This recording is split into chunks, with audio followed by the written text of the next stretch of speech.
Alright, I'm going to cast Freed from the Real, targeting Zaxara, which allows me to generate infinite mana of any colour, which I will then use to cut... response... Wait, what? I have a response. Isn't that what you're supposed to say when you have a response to it? No. You have 1 white mana, you're a budget player, so I know you're not running Swords or Path to Exile. What are you doing here? I'm going to cast Blacksmith's Skill, targeting Zaxara. And what does that do? It's like a counterspell, but it's $1 and it's funny. Alright, wait, no. What does this do? So, hexproof and indestructible. Wait, I'm confused. Freed from the Real doesn't resolve. Wait, do I gotta have something here? Did counterspell anything? I gotta have... James doesn't have a response? No. I did... No. Waltman! That is exactly how that would go down too.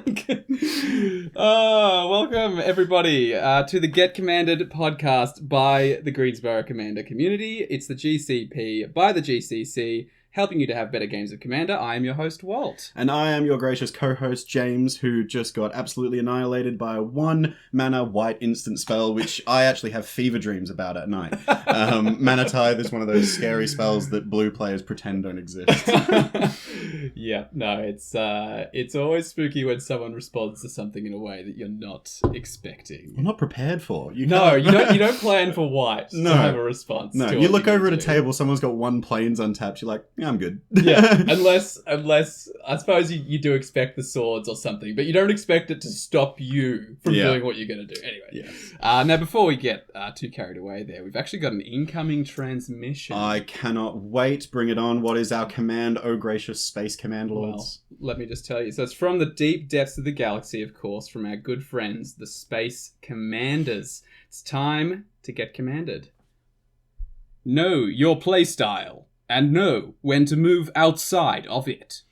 Ooh, Playstyles. I'm a big fan of this because I've become known for being the player that has a response. Always. as known, as it pointed out in our little bit at the start there, I mean, I have in response tattooed on my arm. So you do. I'm keen to talk about this one. I mean, I think as far as people who play, in the regular group of people that we play in, I can define your playstyle pretty easily, I think. No, it's not always applying, but you've got a particular way that you go about it.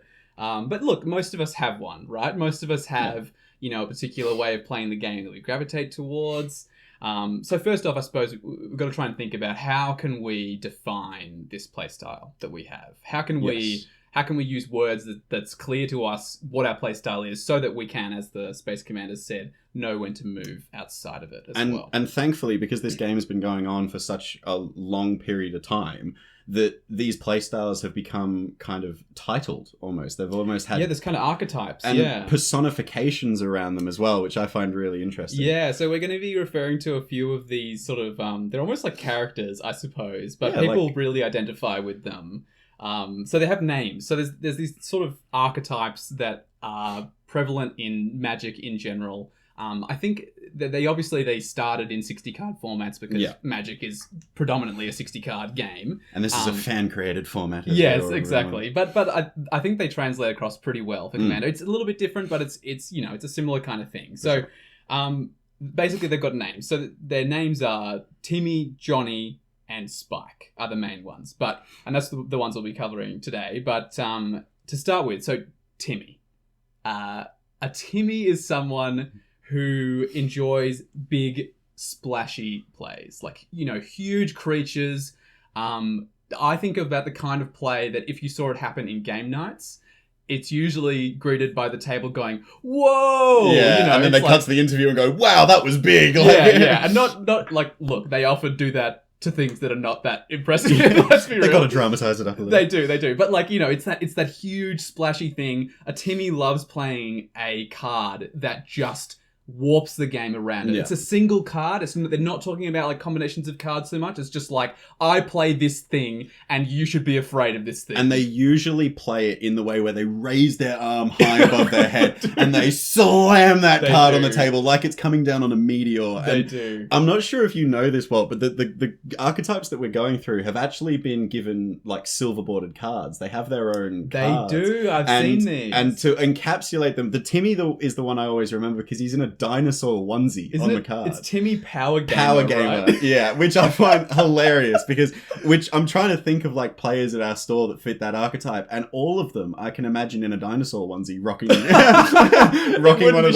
one of those slam cards on the table kind of thing. But to a certain extent, I think I'm a little bit of a Timmy. I think everyone, you cannot deny, when you cast Zatulpa Primal Dawn, you feel like a bit of a badass. You do. I think there are decks that are more like this than others as well. So like Zatulpa, you play in your Gishath deck. Oh, Gishath is love hitting that 100% pure Timmy deck. It's big dinosaurs smacking you in the face. And that's the whole Timmy. point of the deck is just to put more of them on. There's no other strategy. The strategy is get Gishath down and punch face, so then you can have more things to punch more faces. You punch face and so on. Etc. etc. I want the first number at the bottom right hand side of that card to be as big as possible, and that's being a Timmy. And 100%. I think everyone to a certain extent likes being a Timmy, but I think that the real Timmy players build decks like my Gishath deck, like that are designed to just throw down big cards. You're not going to have like a Rings of Bright Hearth in one of those decks. No. Those cards aren't the cards that fit there. No. It's the cards like Zatulpa Primal Dawn, or one of my other favorite things, because I play Zaxara, is one of my other decks, which you mentioned earlier. And, a big Tormentor Hailfire. Ooh, that's a Timmy move. That's a Timmy move. That's definitely a Timmy move. I also would think of cards like from Commander Legends, Apex Devastator. The 10 mana... Is it a 10 mana 10/10? I think it is. It's gotta be. But it also, importantly, says on it, this is the only text on the card, Cascade, Cascade, Cascade, Cascade. That's 4 Cascade. That is ridiculous. For people who aren't familiar, Cascade means you reveal cards from the top of your library until you reveal a non-land card that costs less than, in this case, 10, and you cast it without paying its mana cost, and you do this 4 times. Which, by the way, I'm not sure if you've ever looked at like your deck lists on Moxfield, or you're really into the deck building and mana curves, but most things cost less than 10. So like you're gonna hit significantly less than 10. Yeah. So it's one of those big splashy, I've done nothing all game but cast Rampant Growth, Cultivate, Explosive Vegetation, and now I'm slamming a 10/10 on field. It's the kind of card that, as you said, you raise above the table and you fling down and say, I dare you to do something. This is the other thing about Cascade, going back to the counterspell thing from earlier. Yeah. The Cascade is a cast trigger. So when you cast the spell, all of those Cascade things happen, and they actually go on top of it on the stack. So if you're a good player, what you'll actually do is you'll wait for all of the Cascade spells to be on the stack. But importantly, if you wanted to counterspell the Apex Devastator, they are still getting Cascade. Things. Yeah, that's happening no matter what. I reckon there must have been a moment where like Commander Legends came out and they were spoiling all the different archetypes, and there was a group meeting of Timmies, and they went, boys, Cascade's in this set. We're set here, ladies and gentlemen. We're ready to go. Oh, it's so good. Cascade is one of those mechanics for Timmy players that they absolutely love. I think X cost cards, again, huge Timmy moves. Hydras and that kind of thing. Just big creatures, things that say fight as well. I think Timmy players love fight mechanics. Fight style things. Yeah, definitely. In terms of players as well, I think a good place to look for this online, it's not always the case, but Jimmy Wong on game nights, I do think is like pure Timmy. The way he builds his decks, he just wants to cast like big, splashy things. And if you look, like realistically, his bottom half of the mana curve is just mana acceleration and tutoring. That's literally all he does in the 1 to 4 mana curve is tutors and ramp. And anything above 5 CMC is usually one of those game altering, I'm about to blow you out of the water kind of cards. 100%. That's definitely the way he plays. And Timmies are about those big creatures, big plays. Now the next one, do you want to talk about this one? Yeah, I really like the next archetype, the Johnny player. The Johnny player is definitely something that I think I fit I play to that sheet music very well. I would lean you. I know you said you were a bit of a Timmy, and I agree you are, but I think you're more of a Johnny. But I think I get to the Timmy through being Johnny. I think that's how, because so what a Johnny is, I'll explain it. So it's about being very intricate with your interactions, building really complex almost engines. If we're using the example of game nights, the antithesis to Jimmy is JLK, Josh Lee Kwai. And 100%. And every time I watch that man play, it's like watching, your favorite musician play live. It's like, I wish I could play like that. I wish I could do that. Definitely. And for me, I think the Johnny player is about... You've watched Doctor Who, yeah? Yeah. Yeah, you know that line that David Tennant's doctor says that he's like, I'm always the smartest man in the room? That is a Johnny player. And every time a Johnny player sits down at the table, they will usually do the like silent, Mr. Burns crested fingers kind of thing going, excellent, excellent. And they'll come in at just the right moment and completely warp the game because of some weird interaction. It'll usually be like, I tap this to untap this thing, which allows me to tap this, which generates me 2 more mana than I need. So then I can untap this thing, which allows me to cast this for free. And when I cast it, this bounces to hand, so then I can play it again, which triggers this enter the battlefield event. Funnily enough, you are describing a JLK deck, 100%. Yeah. Like his Tim deck is what he calls it. So the Tim, Pinger deck. Yeah. Tim cards, for those who don't know, it's going to get so confusing because we're always talking about Timmy. Yes. But Tim is actually a very old Magic card called Prodigal Sorcerer that just says, tap it, it deals 1 damage to any target. And see, like, on the surface, any other player goes, that's a fine card. It's like Combos, which is, you can tap it, remove something. Maybe, like, that's 1 power, that 1 toughness. That's pretty good. Yeah. But a Johnny looks at that card and goes, that's half of an engine. Yes. I can make this something greater than the sum of its parts. Yeah, 100%. And there's something like being a Johnny player myself, I find that there is some weird satisfaction I get about building an engine on field. Like that's something that Johnnies really love to do, is they love to put together like 5, 6, in some cases like 7 cards that do something spectacular together, but on their own they're not that fantastic. Yeah, I agree. And I think it's I think I'm a particular kind of Johnny, but I do think I fit this category because I build budget decks and because I love casting a spell that nobody's heard of. Just no one.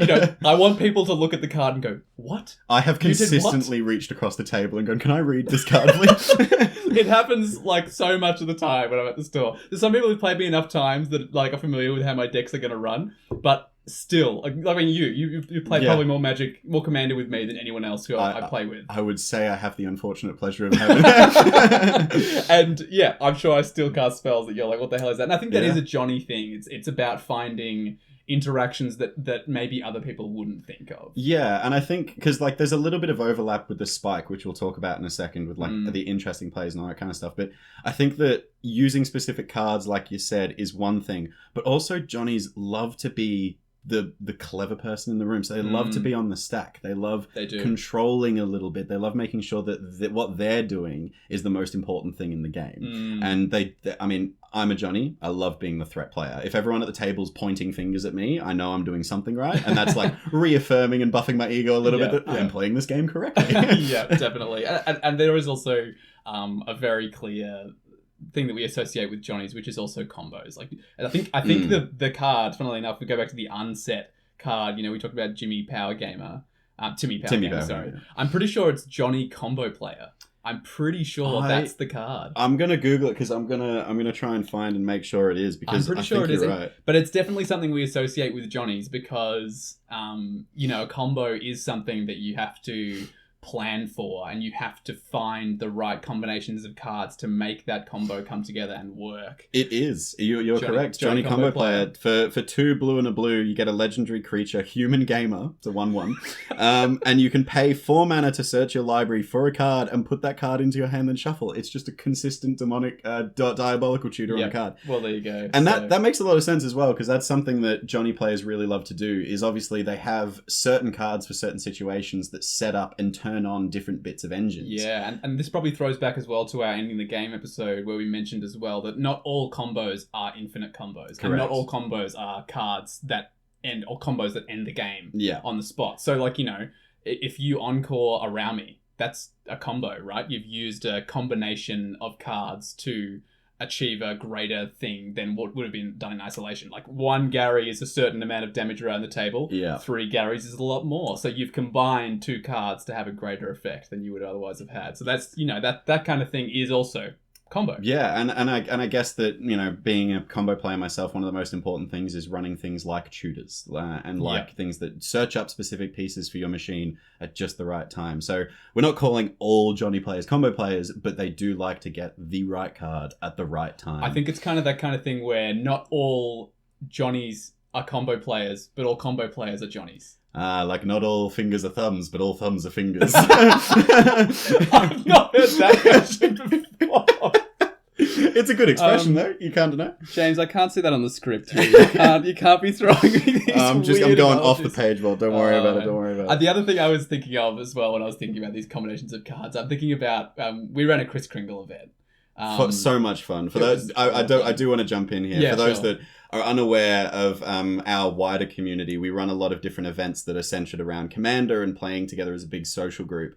And we ran an event which you amazingly put together and had the idea for, and there was a lot of hard work that went around it, but it was basically a Kris Kringle event where the community would build each other budget Commander decks. Yeah, so Kris Kringle, but the gift was the deck. The deck. You would build somewhere. And the community did all the committee did all the hard work in terms of ordering the cards and putting them in sleeves and deck boxes, and we had some great partners for that event.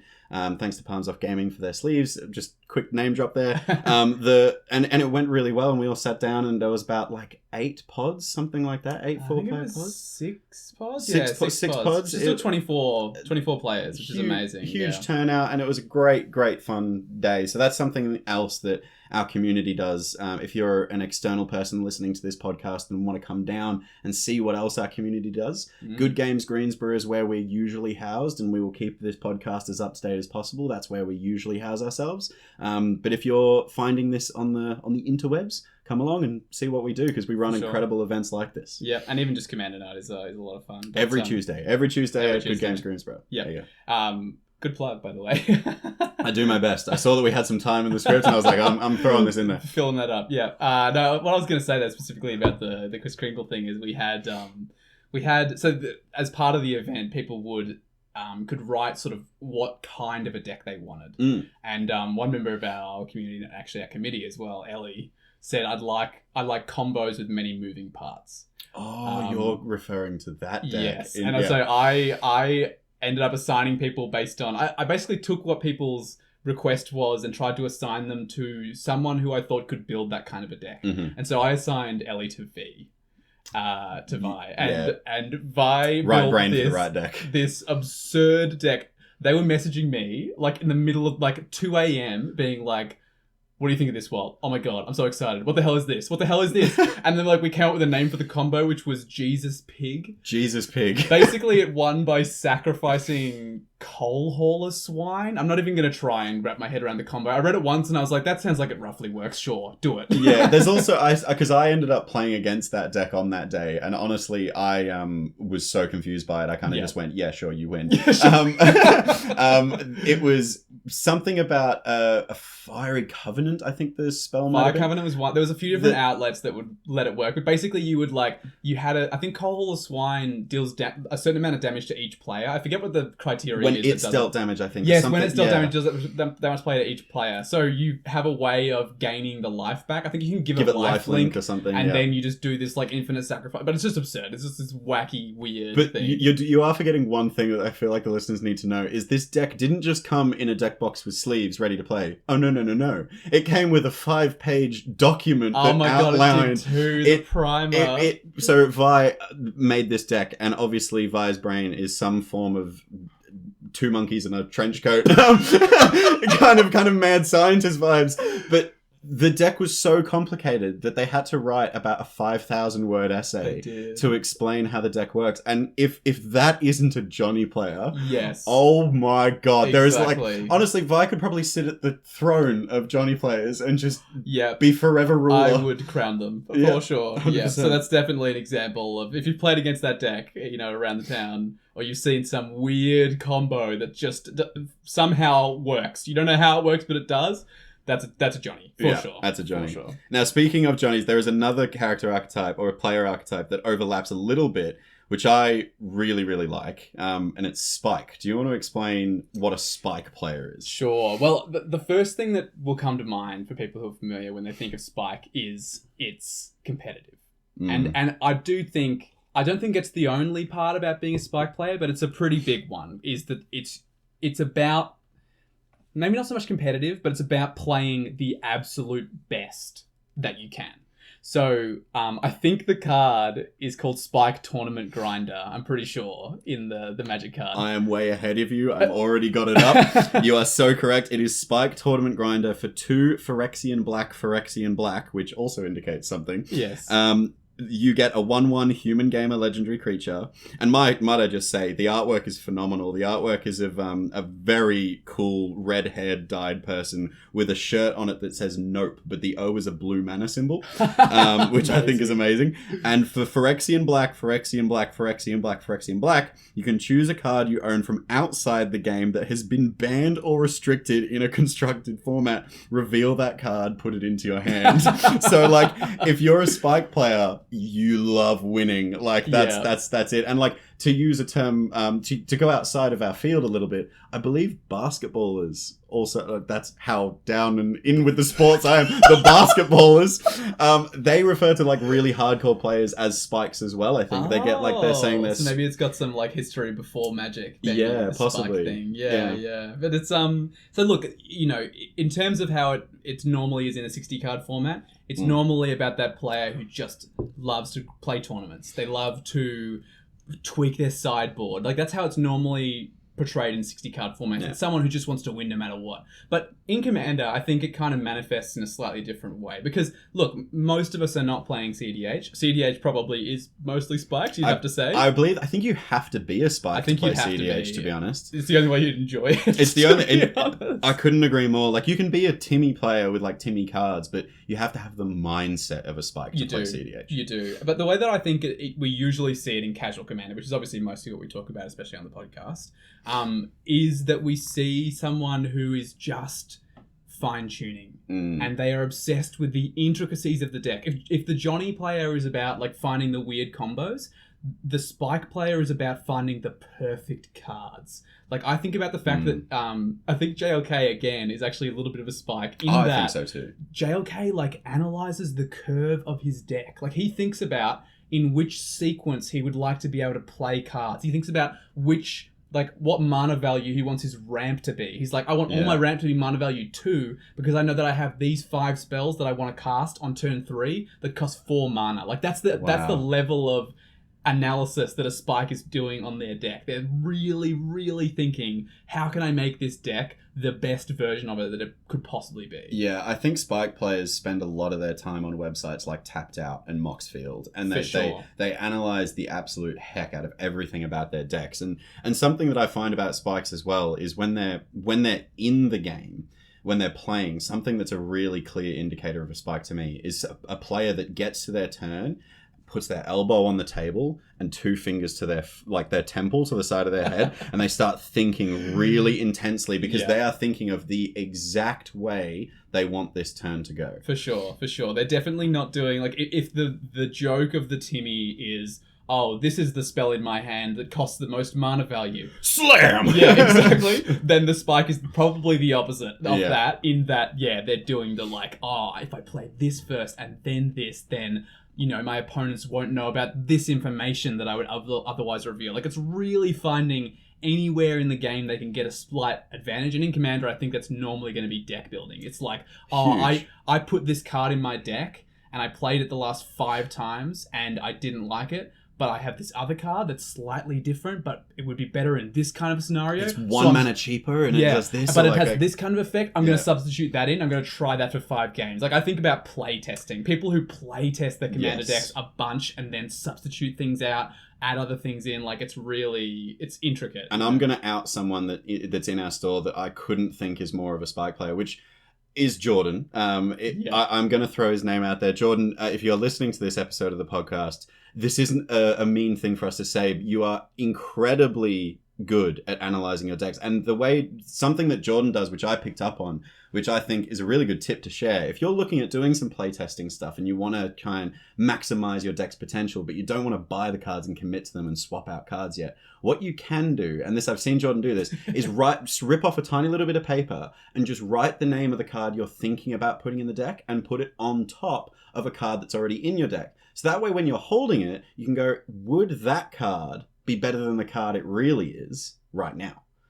Oh, so not like a proper proxy. Not like a proxy. Jordan does do this as well. Yes. He'll print out cards, like a copy of the magic card, the front of the magic card, and put it in front of an actual card to just like have it in the deck. This is like, I have seen him do this actually. It's really interesting, isn't it? He will put just the name of the card he's thinking of swapping in. And the important thing is, when he's looking at that card, he sees the name of the card he wants to try and the card that's actually there. Exactly. And so in every time that he plays that card, he's going, I have this go for the throat in my deck, but what if this was Tragic Slip? And so every single time he's seeing that card, he's like, Tragic Slip would be better here. Tragic Slip would be better here. That's indestructible, so I need the negative instead of the destroy target. Yeah. And that was one of the reasons why I added Jordan, was because of that specifically. The way Jordan is able to look at and the way Jordan analyzes new sets as well is something fantastic to watch. Jordan is that type of person that goes,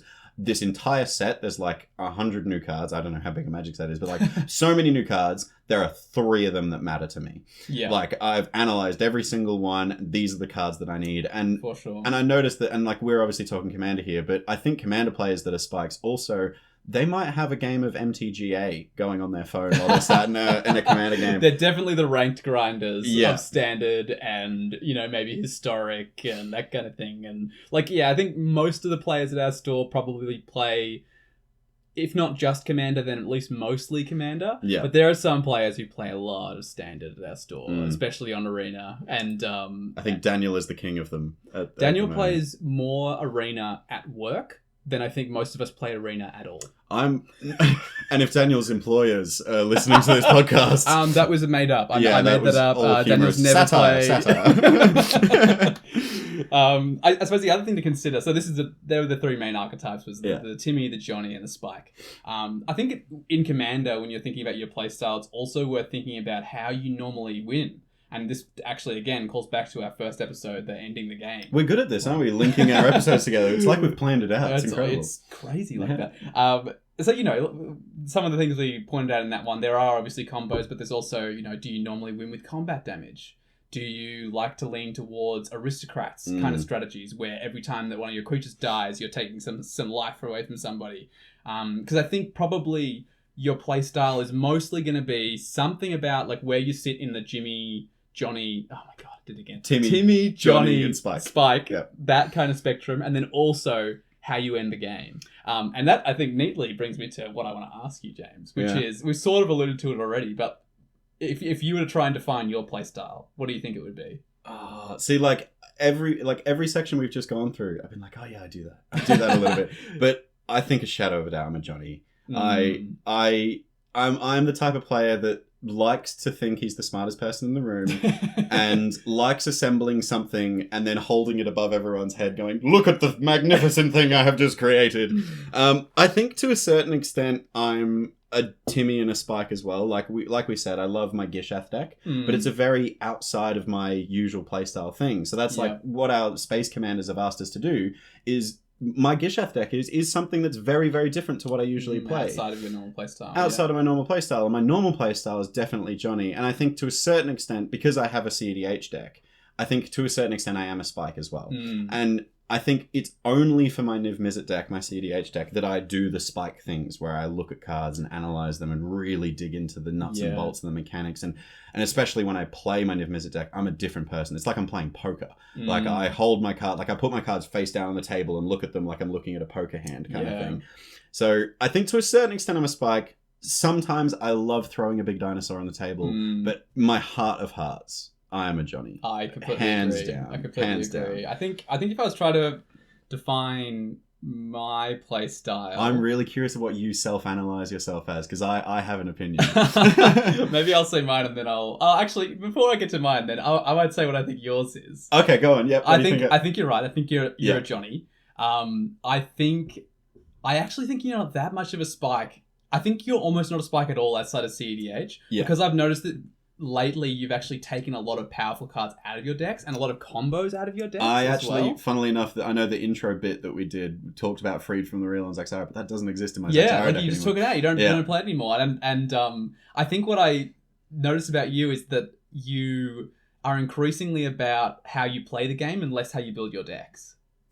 I don't think you spend 100%. very much time at all like shifting cards in and out of your decks anymore. You still do it, but like not a lot. But most of your enjoyment of the game, from what I've noticed, is on the day. You're playing the deck. You're like, oh, what can I play here? What can I tutor here? Yeah. What can I find that lets me do the next thing? Which is very, very Johnny, obviously. I think you're 100% right, because I actually have a stack of cards on my desk at home that are cards to put in decks. Yeah. And that stack has grown consistently. So I just don't put in the effort to do the spike thing of, like, because when we were in lockdown, used to do that all the time. We both used to do that all the time, we used to sit on the dining room table and just build and analyze and put them in Moxfield and compare and contrast. And I just don't do that anymore. And I think that the reason is because I get more enjoyment out of it now playing the game, and also interacting with people is my favorite thing about Commander. Which again, last episode, communicating. Communicate with other players. It's like we've timed it.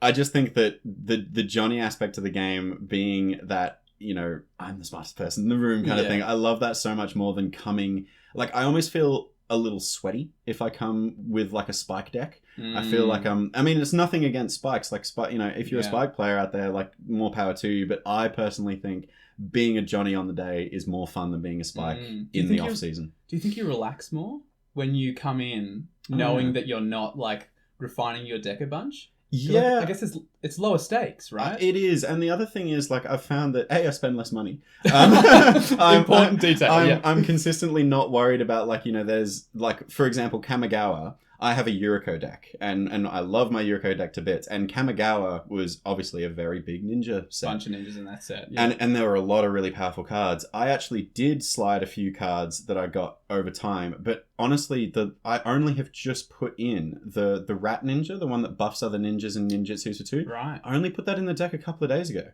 Right. So, like, it's, like, legitimately, I'm, like, less stressed about my decks being optimal performance level and more about how I pilot them. Because I also have this super great satisfaction that if my deck is a little out of date and there's something, you know, that's objectively a better card than it is. For example, Mirror Box and Hall of Mirrors, like that 5 mana artifact that says the legendary rule doesn't apply, and the new Kamigawa one that says 3 mana artifact, legendary rule doesn't apply, and buffs all the legendary creatures and does something else. Like, that is a power creep card and a half.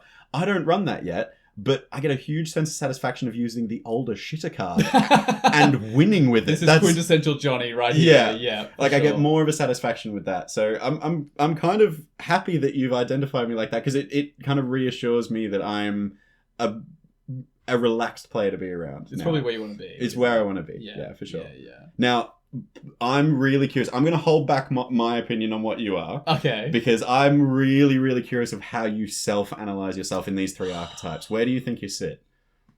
Look, I think with like anybody, you find bits in all of them. Yes, of course. I don't think I'm much of a Timmy. That would be the one that I think I almost run it's probably too much nitpicking nerds that I'm watching, but I don't run almost any like high mana value spells anymore. I run like 2 or 3 above 5 mana spells. Yeah. In most of my decks, that's just how it's going to be. Timmys would roll over and laugh at that. Yes, they would. And they want a lot more ramp as well. So I think I'm probably...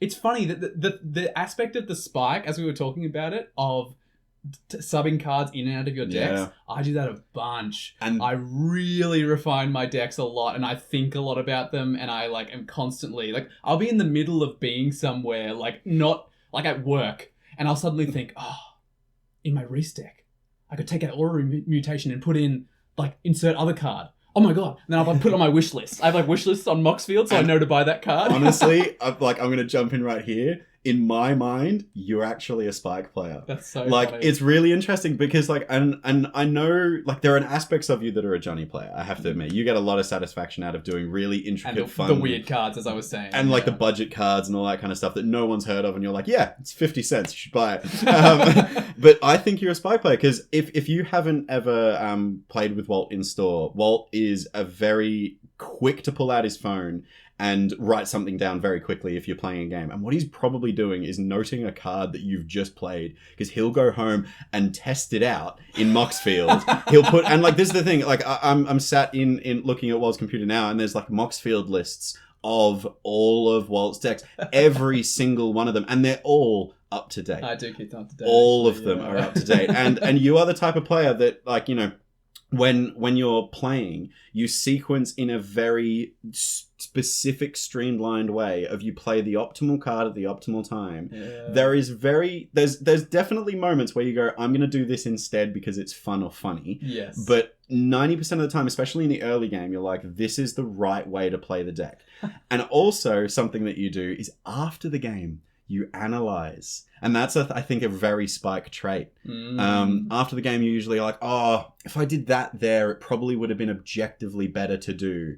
And if I maybe didn't cast this spell, you probably wouldn't have done that. So I would have been available to do this later, or something like that. That's true. This is so funny. I think because I do the typical Magic thing of associating Spikes with being like super competitive. Yeah. And it's funny because like in terms of like how I play Commander, I'm way more interested in the social aspect of it. And I'd much rather play a terrible game, like, you know, mechanically, and have a great time with people than have a really great game in terms of the cards that I play and not be having fun with the people that I'm at. I think most people who play Commander are like that. I think so. But yeah, the more that you're saying that, I actually kind of see it. And also, a couple of seasons ago on MTGA, you got really into Limited. I did too. You started watching streamers, and you started watching like competitive play. Yeah, I used to listen to Sam Black has a podcast called go check him out. Drafting Archetypes. It's very, I will say, it's very advanced, and there's a lot of. I had to look up a lot of concepts frequently when I would watch him stream and when I would listen to his podcast. But like, holy crap! If you want to be like super detailed in your approach to how you play Limited. Yeah, it's like, it will give you absolutely everything you could ever want to know. And there you go. The fact that you've just said that, I think actually confirms, Walt, you are a Spike.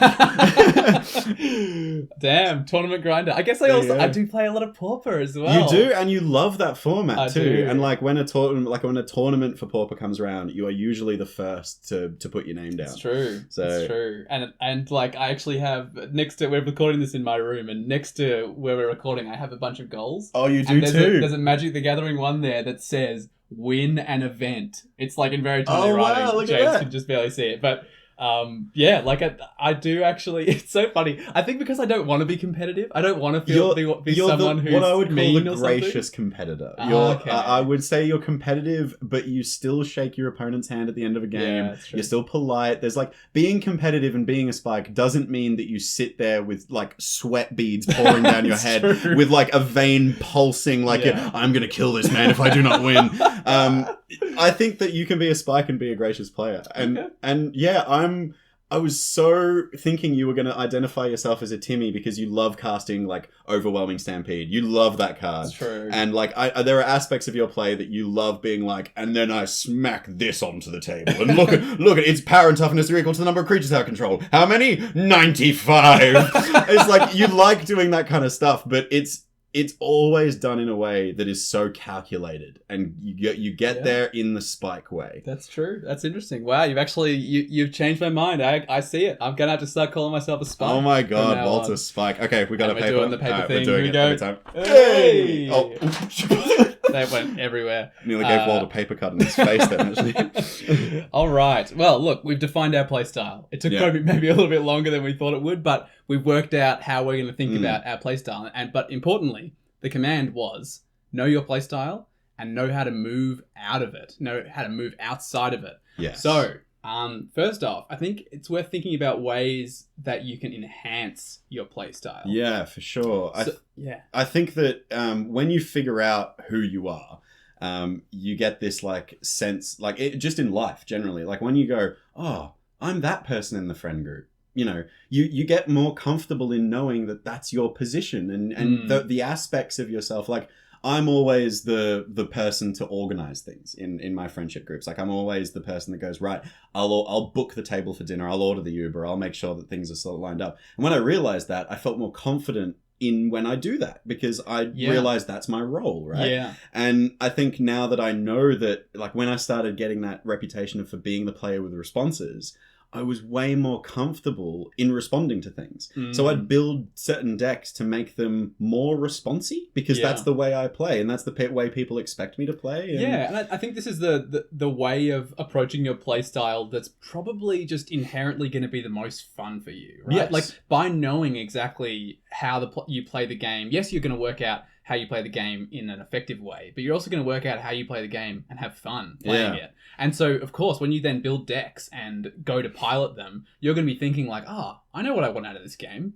I'm a Timmy. I want to cast Apex Devastator. Yeah. You know? The first half of my mana curve is just going to be ramp because I want to get to that 2. Like I've got 11 CMC spells that I want to cast. I want to cast all of them this game. Yeah, exactly. But you're also, when you know it, you're also going to want to find ways of tweaking it. Yeah. And finding decks where you can almost do the thing of picking a commander who's not a playstyle that you would typically play, and then making it your playstyle. And I actually have an example here, and I'm going to throw it straight to you so you can go into all the detail.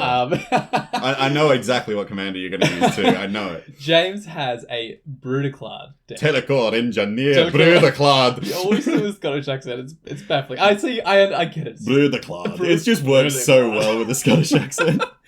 Anyway, it's like a 6 mana commander, right? And it's big, It's blue-red, but it's not very blue-red. Well, you can disagree with that if you like. It's not your typical blue-red. It's not typical blue-red. So basically, you... I think it gives tokens you control have haste. Yes. Creature tokens. Big thing. Big thing. At the beginning of combat on your turn, you make a mirror, which is like a 2/1 2/1 red-blue.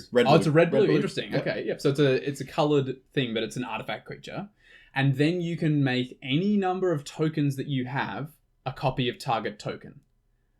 So, do you want to explain what kind of a deck your Brutaclad deck is? Because this is probably the kind of deck where if James hadn't built it, I would have, because I love tokens. And this is the thing. When I saw Brutaclad, I actually got it out of the Saheeli pre-con. You did. I remember when you bought that. Yeah, I bought it because I was like, I want a deck that's a lower power level for our play group, and I just thought buying a pre-con and upgrading it would be the fun way to do it. Yeah. And I started tweaking it a little bit, and I kept the commander the same, and then I saw Brutaclad, and honestly, there was no synergy in the deck for Brutaclad. It was just kind of one of those cards that was just in the deck because it was a red, blue, and artifact. That's what it said. Yeah. And honestly, it was like a real moment of me going like, this card does nothing in this deck.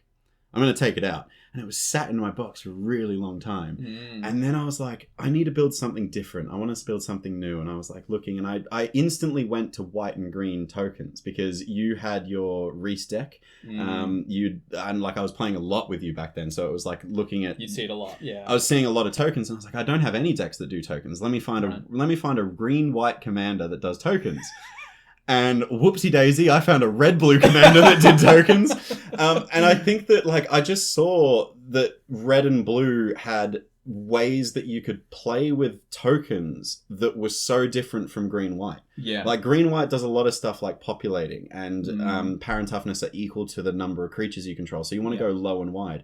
Brutaclad is about, like, finding some weird, wacky way of turning a really key creature into a token, then use all the tokens to do something. But also, it says target token you control, or like a token you could choose a token you control, all other tokens become a copy of that token. Not creature token. Yes. You can use clues, you can use treasures, gold. So like when I clicked on that, I was like, you can build a token deck and use things like Tamiyo's Journal. Do you know the card? It makes clues. It's a 5-mana artifact that allows you to, at the beginning of your upkeep, you make a clue. And a clue, if you don't know, is pay 2 mana, sacrifice it, draw a card. But Tamiyo's Journal has the ability of sacrificing 3 clues and tutoring your library for a card. Whoa! Yeah, so if you use that with Brutaclad, you can just turn. I mean, all you need is one more token, right? You got your clue in your upkeep. Bam, and then you've got the mirror that's there. If you can just get one more clue somehow, or any token really, because then you just make all your tokens, including the mirror. And spoiler alert, there's a couple of other ways of making tokens. Just a couple. Yeah. You've got 3 clues. You sack it. You shoot it. Anything to your hand. Anything to your hand. Anything to your hand. Whoa! So like, this is the thing when I started realizing that like this token strategy that I wanted to build, which typically I always saw as mono white, green white, Naya tokens that have like a lot of like even Kiki G, or Krenko. Yeah, it's just like lots of little bodies. I was like, that's really boring. What if I could do something that was like way bigger? So like then I started seeing cards like Saheeli's Directive, which is an X red with improvise. And it's reveal X cards from the top of your library and put all artifact cards with CMC X or less onto the battlefield under your control. It's massive. Whoa. So then you pair that with cards like Brass's Bounty, make a ton of treasures. And because the card has improvise, you don't even have to sack the treasures for the mana. You can just tap them. And and then gold. You can tap them for improvise and then sack them for the mana. You turn them into gold. That's so fun. So there's this is the thing. Like you would read Brutaclad decks and go, okay, I need to create as many Thopters, as many Mere, like putting cards like Mere Battlesphere in the deck is important. Yeah. Killing someone with a one shot with a Mere Battlesphere, all that kind of stuff. That's what the card reads and says to do. Yeah. I looked at that deck and went, nah. Yeah. There's something how can I do tokens but do it in a James way? Yes. Yeah. And it's interesting because I obviously have the reputation of doing the in response guy. I have it tattooed on my arm. I'm the in response guy, but Brutaclad is very much I tap out on my turn and don't do much on the other turns. Except when you have Paradox Engine down. Which you do tutor that card. Not Unwinding Clock. Paradox, yes, Paradox Engine is banned. That's banned. Yeah. But yeah, it's when I get that card down, I can then turn my little value engines to be active on everyone's turn. And I can pump out something every single turn. Having a card exiled with Mimic Vat. That one's fun. And you pay 3, tap it, create a token of the exiled card. If you have an enter the battlefield effect on that and an unwinding clock down, and you're doing that every single turn, that becomes like a disgusting James engine that just and when I got an acidic slime under that one game. So I was just popping a permanent every turn. Because acidic slime can even hit lands. So even when you run out of artifacts and enchantments, you can just blow up people's lands. God, that's wild. So, I'm glad you brought it up because my Brutaclad deck was definitely one of those decks that I turned, and I find it funny that it's still red-blue. It's not like I found... James was like, I'm going to go way outside my normal playstyle. I'm thinking red-blue. Oh, that hurts because it's true. But yeah, I saw it and I was like, I'm going to build something that's completely different to how normal people would build tokens. Yeah, but it's your play style, but not in a way that you typically go about it. So you kind of enhance the way that you would normally play. And I think that's saying one thing, whereas where you find a commander and you make it your own, and you really turn, if the average person would build a deck like this, like on an EDH rec, the average person would build it like this, and you look at it and you go, I'm going to have more fun with this deck, if I do it my way. And from our, the Space Command, knowing when to really dive into your playstyle to have fun and go outside of it, that's the time. If you're going to enjoy yourself playing that specific way with that deck, do it. Yeah. And you can even, part of knowing your playstyle can be that was sort of going a little bit outside, using your playstyle in a different way. You can also just go all in.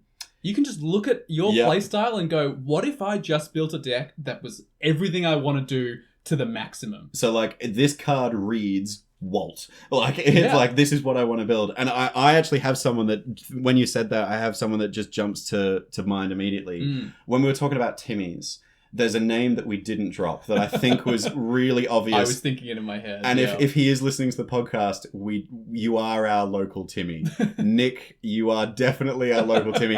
If you've not played with Nick is without a shadow of a doubt the green, white, red Naya. I'm a big scary dinosaur. Raw. Fear me and my army.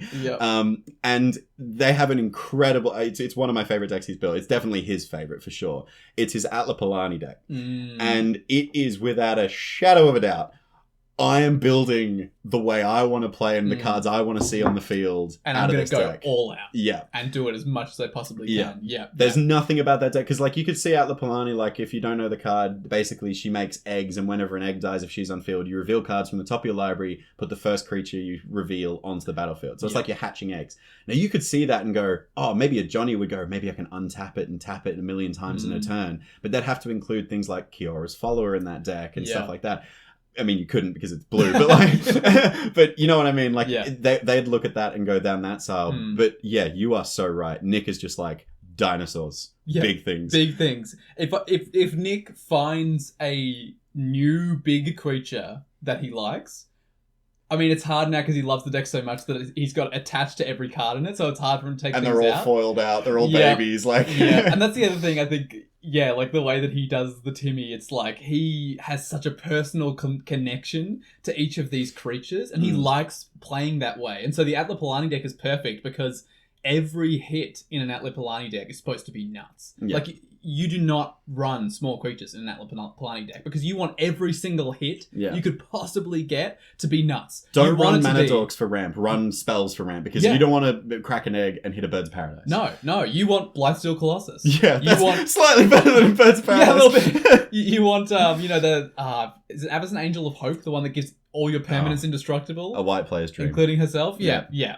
hit the huge dinosaurs, you hit the Gulta. The Gulta, all of the really big stuff. So, that's an example of Nick. Nick knows his playstyle, and he's like, well, I'm just gonna 100% go all in on this. Yep. I think that's really interesting. So, like, if you really want to steer into your skid, if you, and this is the thing, we're all, like, on this podcast, we're all about enjoyment of the game. If you enjoy playing a certain way, play it. Yeah. But I do want to remind you of the other part of what the Space Commanders have told us is knowing when to move outside your play style and knowing how to do it. And I think that there's really easily quite a defining way to start. And we've already mentioned it because we've talked about red, blue. For me, it's colors. What colors do you typically play? And maybe you should try and explore other colors that you don't usually play. Like, Walt, you are without a doubt a green-white player. Like, it courses through your veins. I know that, like, you've got a lot of red decks now, and there's a lot of blue as well, surprisingly popping up in your decks. But if we were on Ravnica, you would be sat in a garden with the Selesnya Conclave, drinking tea, eating some really delicious vegan sandwich that a Loxodon has prepared for you. They are your colors. They're your colors, man. And I'm really interested because we referenced this a couple of, like, at last episode as well, with your Is It Wizards deck. And I'm also now thinking your Tygam deck as well. Yeah. Walk me through the process of why you decided to build them, because they're definitely not you. They're definitely not typical Walt. And B, how did you find going outside of your playstyle and building it and also making it your own? Like, your Is It Wizards, definitely your own deck. It's true. Well, look, I think, to be honest, the reason that I built them in the first place was that I realized I didn't really have blue decks. Like, I had a couple, but they were like, I had an Arami deck, which is a graveyard deck. And it's not really blue. No, it's a black deck, really. And so I actually made a little spreadsheet and calculated how many commanders I had of each color. And I was like, wow, I just have, like, no blue decks. Can I just point out again, Spike player right here?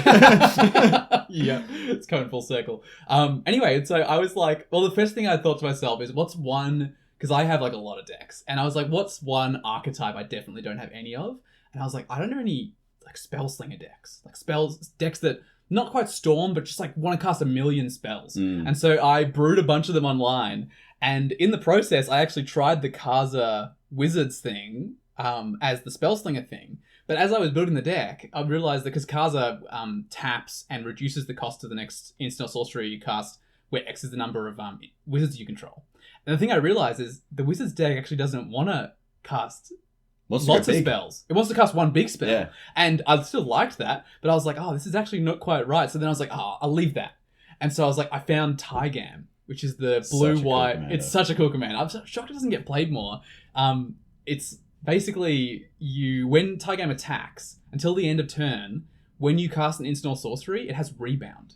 Which means that it goes into... Such a silly... It's so silly. It's mad. It's crazy. So basically, when you cast a spell, it goes into exile, and your upkeep, you can cast it again without paying its mana cost. So like things Every like... spell just happens twice, basically. So extra turn spells? I had one of those that...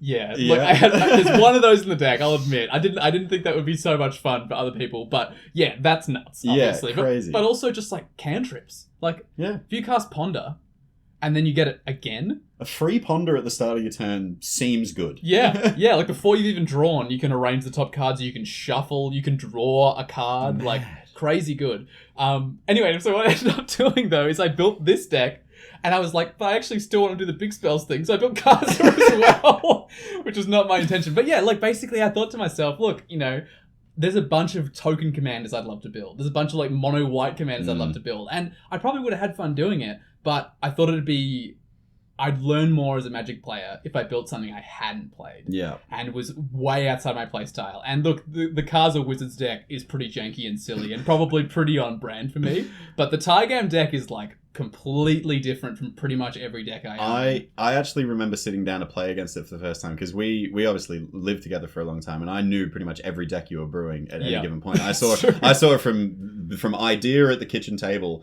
to conceptualizing on the computer to being delivered in the mail a couple of weeks later. Yeah. And like I've seen that a lot, but I actually hadn't spoken to you in a while when you were building a Tygam deck and I had no idea what it was. You sat down at the table and I was like, what is this? This is not Walt. This is... And, like... Because, like, you also have another Azorius deck, which is your Not Grand Arbiter. Your... the Azor the Lawbringer deck, which is a bit of a baby deck for you. It's a pet deck. It's my first deck. Yeah, and it's about life gain and card draw, and you've turned into a very you deck. There's lots of tokens that are linked to card draw. There's all this kind of stuff going on. And it's definitely an Azorius deck that I'm like, yeah, this is a Walt deck. I can see where this has come from. Yeah. Tygam, totally different. No. There's stuff like, you know, like flickering things and then getting flickers in upkeep and then like just like simply a Swords to Plowshares rebounded is wild. It's kind of those things that like I don't expect to see you with a stack of cards that you're going to cast for free because that's not a Walt play. You're not casting things for free in any of your other decks except that deck. True. So it's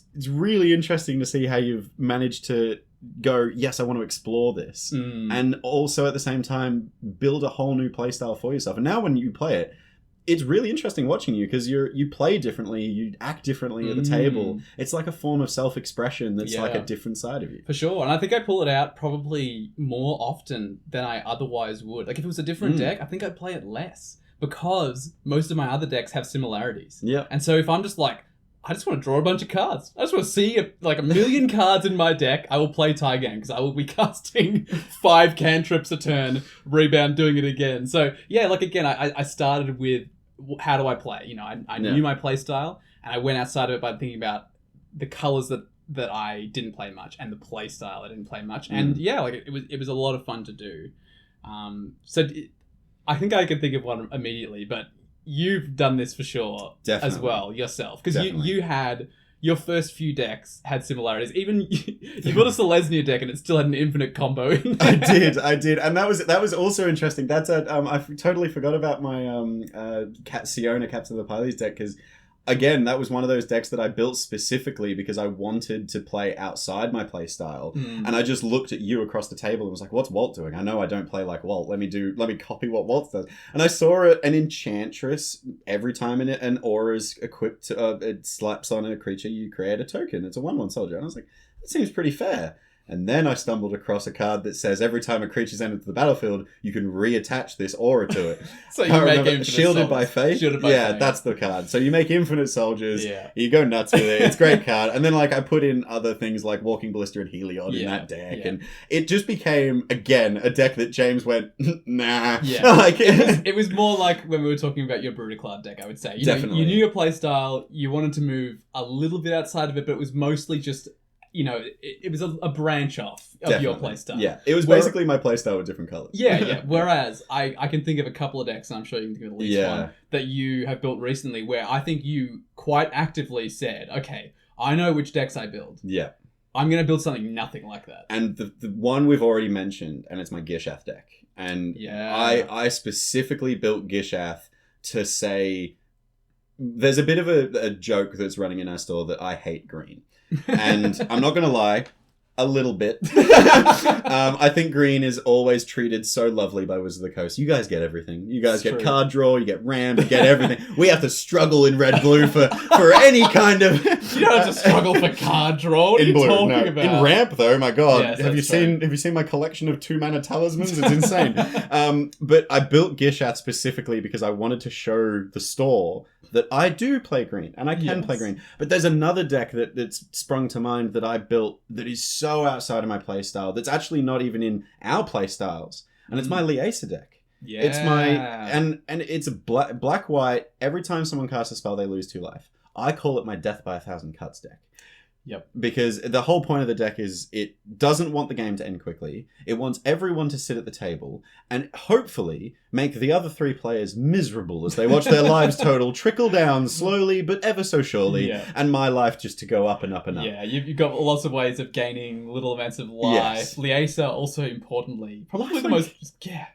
Why'd they do that? 5/5 with lifelink. And flying. Like, it's not like a hard attack to get through. I've actually accidentally killed people with commander damage with Liesa because I didn't realize that 5 damage, like that's 4 or 5 rotations around. Especially when it's flying. It's hard to block that. Yeah. So the design of Liesa was actually, it came out of lockdown. I was stuck in lockdown and I was in the typical Magic player depression mode of looking at all my decks going, I want people to play with. And I was like, what's something I can do that's about Magic that's not playing with people? And I immediately went, right, let me just try and build a deck out of my own collection. So Liesa came from I was like, I'm going to build a commander that seems really hard to build. And I saw Liesa and was like, you're losing life as well. So you have to balance this weird effect of like draining everyone, but also making sure you've got enough lifelink going on in your deck that you can sustain yourself. Right. And it was like, I built it as a challenge and then I brought it to the store when the lockdowns stopped. And honestly, one of the first games I played was with one of our community members, Johnny. He's not a Johnny. He definitely has some decks that are Johnny-esque, but I'd say he's a Timmy. He's more Timmy. Timmy, definitely. Anyway, I sat down with Johnny and I realized something gorgeous about this deck. If you put someone to 2 life or 1 life and pass the turn and you've got Liesa on field, they cannot do anything. And my God, is it sweet. And honestly, I saw that and it was like a playstyle that I'd never had before. And I'd played against Death and Taxes playstyles. So now the deck is a bit of a Staxy deck. Like I've got Windborn Muse effects. I've got, the Ghostly Prison. I've got effects that, punish people for playing lands. I've got effects that punish people for just swinging. I've got anything and everything I punish people for. And that's not how I play. No. I'm the response player. I'm not you're the proactive one, I think, as well. You're normally the one who's going and doing stuff. I suppose you're reactive as well because you like responding to things. But, you like to be the one who's leading the player. You said before, you like when people point at you and say, we've got to deal with James. You love that. Whereas Liesa is probably as far from that as you can get. You just want to sit there. People might still look at you and go, stop it. I'm losing a lot of life here. But mostly you're just sitting back and letting people do your work for you, basically. And what's wild? I was looking at my Liesa deck recently, and something that that I love is card draw. My CEDH deck, it wins by drawing out the deck. I love drawing cards and having a million cards in my hand. Yeah. I looked at my Liesa deck, and there's a real big problem that I need to fix. It's card draw. There's not enough of it. Really? And I realized that I think it's the problem. I think the problem's there because I just went so hard into the Death and Taxes thing. And probably away from what you'd normally do. Exactly right. So I think I need to put more me back in the deck and ironically move it away from exactly where it's at, I think maybe I'll start throwing in things like Mana Tithe and Lapse of Certainty and stuff like that, because maybe I just shake up the deck and make it more me again. I don't know, but it's definitely a deck that if you were to give someone my collection and say spot the intruder deck, pretend that there's a deck in here that doesn't belong, instantly would find that deck. I think there's a couple of others as well, but that one definitely stands out as being not at all your play style. So look, again, if you want to think about the ways that you play, obviously we talked a lot about finding what kind of a player you are, but if you want to find some ways of playing that are not how you would normally play, because it can be hard to think of them off the top of your head because you do gravitate towards what you want to do, which is probably what you've already done. I think a good place to look is EDH Rec. Specifically, there's a tab on EDH Rec called I think it says themes. I think and you can also do tribes as well. But it'll give you an idea of at least the major deck archetypes that exist. And honestly, the first time I went onto it, I was shocked at how many different archetypes there was. So many. Because our play group, again, because it just used to be us so often, I was Yeah. like, there are 2 ways to play Magic. Spell slinging on the stack and tokens on the field. They're the ways you can play Commander. Spoiler alert, there's a couple more than There's that. a few more, yeah. And look, there's overlap with various ones, but, you know, like, if you haven't built a lands deck before, try it. Yeah. Try a lands deck. Try a spellslinger deck. Definitely, if you gravitate towards creatures, try building a deck that casts 1,000,000 spells. Yeah. Because it will really test your deck building skills. And If know, you I think really you'll have want to fun. limit yourself, try build the Cody that doesn't allow you to have Oh a my creature in God, it. I have- If you're a Timmy Oh. creature player, challenge yourself. See what you can do. Someday I'm going to build that deck. I've looked at it so many times Yeah. and gone, that's so weird. I want it. I want it. Out of anyone, I reckon you'll be able to make it work. Oh, thank you. I think the other thing I would say, if you're thinking about ways to go outside your playstyle, if you don't have a tribal deck, just make one. Don't make a lot of tribal decks, I will say, because you start to get sick Are you of it. talking from experience there, Walt? I am talking from experience. The thing about tribal decks is that there's cards that are always the right cards. If you're playing goblins, there are goblins that are always the right goblin for a goblin deck. And you know? also, I feel like every tribal player falls into the trap of using every changeling that's good. Yeah, every changeling that'll happen ends as up in the well. deck. And like if Yeah. you build multiple decks, like if you've got multiple token decks or multiple tribal decks that have white in it, you're going to have mirror entity in all of them. Yeah, for sure. Because it's a must it's include. nuts. Yeah, it's so good. And look, the other thing you can do is you can try and do a couple of things at once when you're moving outside of your playstyle. So like I definitely stand by this, that I think most of the time the decks I get most excited for is when I realize that I can combine 2 of my ideas into one. If I Card can draw look, life gain. yeah, exactly, yeah. that kind of thing. Or you know, if I've got a bunch of cards that I've put aside and gone, that's interesting, I wonder how that would work, and I'm kind of like, I'd love to find a spot for that, and then I realize, I don't have a lands deck. And I'm like recently, I've been like, Cascade seems cool. I know a lot of people hate Cascade, I'm sorry. But Cascade seems cool and different, not like anything I've played before. Yeah. I'm getting kind of sick of my lands deck. Averna.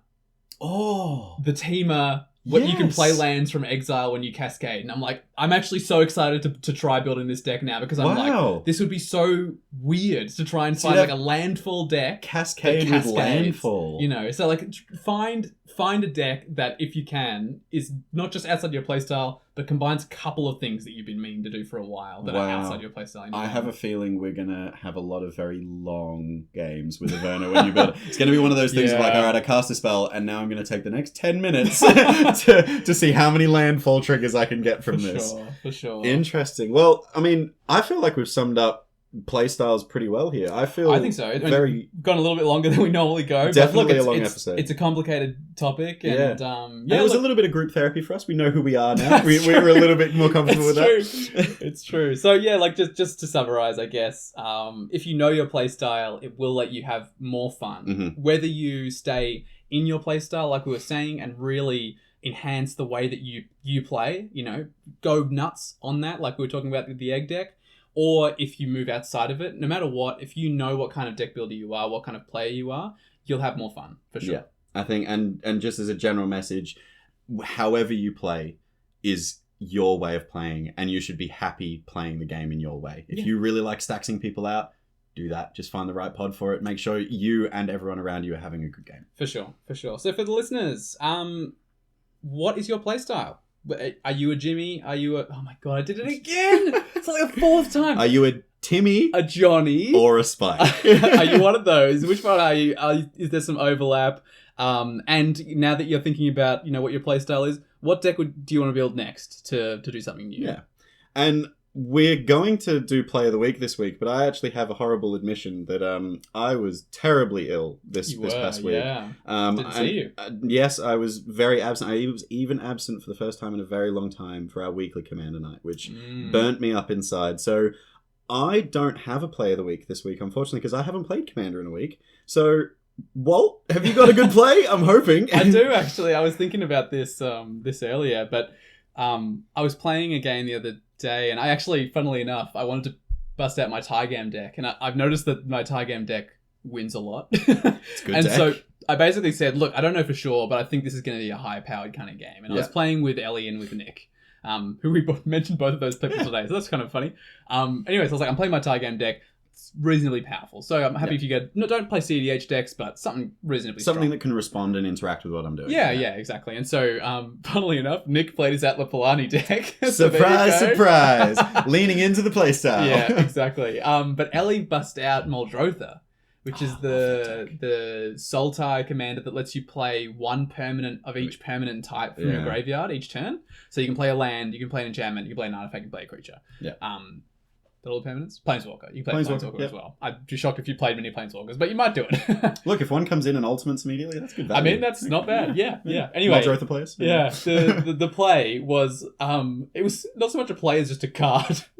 Hostage Taker. Oh, that's the Dimir card that exiles something when it enters and you can then cast it, right? Artifact or creature. Artifact or creature. It basically does the typical thing that you'd see when you play it in person, which is you tuck it underneath the card. Because it lets you cast that card later. But the problem is, she did it the first time and we're like, okay, that's a bit annoying. Hostage Taker's a good value card, yeah. Yeah, took my commander and I was like, that sets me back a bit. How annoying. And then I was like, okay, I'll remove it. And I did that. Good job. And then she cast Muldrotha. And then played it again, I imagine. She played it again. And I was like, okay, it's getting pretty annoying now. Like, I had two things I really wanted to keep on my board. They're both gone. And then she played a clone. Like a clone effect that came in as a copy of Hostage Taker and did it again. I'm so curious. At the end of the game, how many Hostage Taker Enter the Battlefield effects did you experience? It had to be like 8 or 9. Like 8 or 9? Well, because we kept blowing it up. Because we wanted to cast spells, but we were also like... At some point, we were like, we have to slow her down. This is where you need the exile effects, Walt. Swords to Plowshares it. What I eventually did is I ended up tutoring... I don't run swords or anything because I'm a weirdo. Budget player. Well, swords isn't even expensive. I'm just a freak. But anyway, I played the Angelic Ascension, the exile. It's 1 and a white, and exiles a creature or a planeswalker. Oh, yes. And its controller makes a 4/4 4/4, angel. Yeah. So I did that with the Hostage Taker. But this was after it had done about 10 activations. And keep in mind, this is not like all Ellie's doing. Like, Ellie is doing this, but she's got like 1 million mana because there's so much ramp in that deck. So she's also like filling her board with like big creatures and like value plays while exiling everything me and Nick ever do. And it got to the point where me and Nick were just like passing the turn. We were like, oh, what can I do this turn that does not involve playing any permanents? Hostage Taker will steal. Yeah. I was just like, oh, I'll play this cantrip. And I'll play this removal spell, and then I'll pass the turn. And so, yeah, play of the game is Ellie's sequencing of using Hostage Taker. Because also at one point, when I did try to remove it with Exile, she flashed in Stunt Double and made a copy. And I was like, stop it! Take no more hostages! To summarize, your play of the week was being stuck in Groundhog Day with Hostage Taker, seeing it again and again and again. It wasn't much fun, but it was pretty impressive. So shout out to Ellie. That was well that was done. Awesome. Good play of the week. And well, before we end this podcast, we have one final thing to say, and it's actually an apology that we have to make from episode 1 of this season. We were talking about a card called Chroma's Will. I'm not sure if you remember this discussion. Oh my god. And we were talking specifically about Breya decks are the perfect deck to counter this card because they make Thopters that are colorless and flying, so they're the perfect blockers. It gets around the two things that a Chroma's Will does. It gives flying, it gives reflection from all colors, it'll do it. There's a big problem. Is there? Stella came up to me in the store the other week and pointed out that the Thopters that Breya makes are blue.